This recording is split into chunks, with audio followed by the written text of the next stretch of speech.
Welcome to our first presentation just for you visitors. I'm going to talk about why every business needs to network. Now, not everyone enjoys networking. Some people find it difficult or even painful, especially if you're an introvert and naturally shy.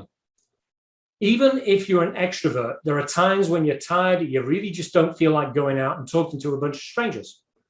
Sometimes you just don't feel like putting yourself out there, and there's a networking event that you have to attend.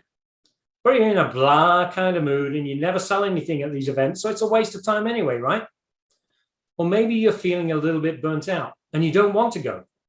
You want a lunch break to yourself or an evening in front of the TV, and sure, if you've been working hard, maybe you do need a break. I get it. I'm the executive director for one of the world's largest networking and relationship marketing organizations in their regions, and I have those days where I just don't want to go out and meet new people. But if you're feeling negative about networking, let's take a step back and take a strategic perspective. What's the opportunity cost of not going? Here are my top 3 reasons why every business needs to network and what you could miss out on if you don't. First, maybe there's somebody at tonight's event that you could make a massive difference in your life. Perhaps it's the important connection you've been looking for, and instead of connecting with them, you're in your PJs watching reruns of Lost. You might be under the impression that extroverts hold all the cards when it comes to crushing it at networking. They love being around new people, they feed off small talk, and they're generally more outgoing. So naturally, they're better equipped to succeed at networking events, right? Not necessarily. If you're an introvert, chances are that you don't like small talk, but because of that, you're naturally better at listening and engaging at a one-to-one level about deeper topics, which is exactly what you need to really build a personal connection with someone. And you know what? That person you meet at the networking event could be the customer you've been trying to land for the last 6 months. Aren't you glad you went? Second, it's quite possible you can actually help someone else at the event. Now, I know it seems strange to think about going to a networking event to help somebody else, but it's the law. If you help somebody else, it will come back to you in ways you may not realize it. It's called the law of reciprocity. The law of reciprocity differs from the standard notion of reciprocity. Reciprocity follows the premise of, if I do something for you, you will do something for me in return, which is great just in itself. However, the law of reciprocity means the giver does not expect return on their investment from the other person. If I help you and expect nothing in return, then I'm following the law of reciprocity. The only thing you can be sure of is that given enough effort and time, your good deed will be returned through your network many times over and in many different ways. The law of reciprocity creates ripples. Sometimes we will never know just how far an act of kindness can go. Much like the story of the butterfly on the mountaintop who fluttered her wings and created a hurricane, so too will the act of kindness continue to ripple out far beyond the original act. Because of your act of kindness, you brighten someone's day. Because that person's day was brightened, they made a positive decisions that they may not have made otherwise. Because of that decision, someone else's life was changed. And because that person's life changed, they were perhaps kind to someone else. And that someone else helps you with something very important to you. Third, being viewed as an authority in your field is important because it immediately sets you apart from your competitors. How can you or your company benefit from the respect and admiration that comes with being an influential leader in your market? Becoming an influence requires building quality relationships, just like you do in your personal life. This can mean hard work in some cases and going to networking events, even if you're initially not in the mood.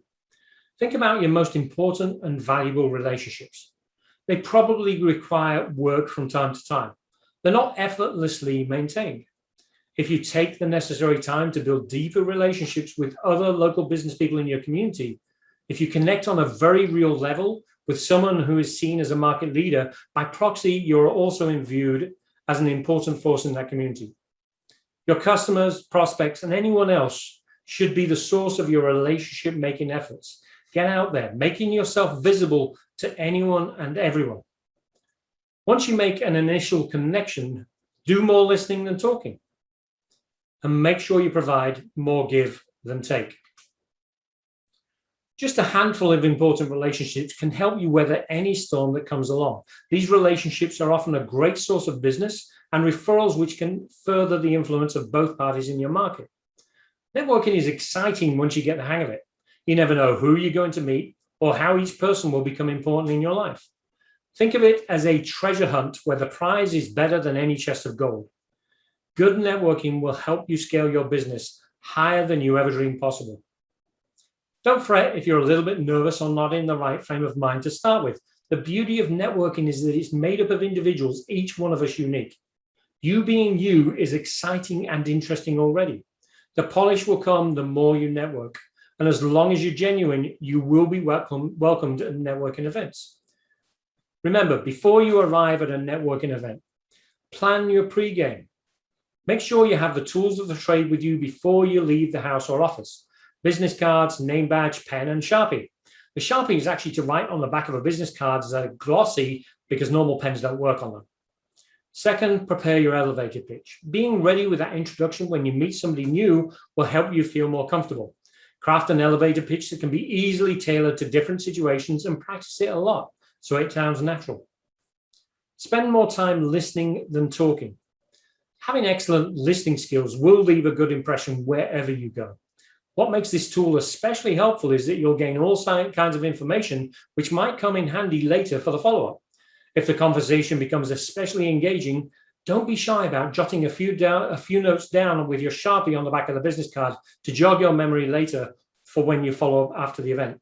I told you the Sharpie would come in handy. And remember to be social. Networking is about getting together, building relationships. Every conversation won't be about work, and nor should it be. It's okay just to talk and get to know each other on a personal level. Relax and go with the flow. If the conversation turns into something more personal or devolves into a discussion about the big game last night, you can always follow up to talk about business at a later time, which leads me to the most important thing: follow up. Networking doesn't end with the event. Perhaps the most crucial part of networking is what you do with the contacts you've made after the event has ended. This is where you follow up and begin the true work of social networking, building new relationships. This is an incredibly powerful process and one you can't do haphazardly. When you're not in the mood, make the effort to go out there and network, meet new people, create lasting relationships. Explore just how far you can go.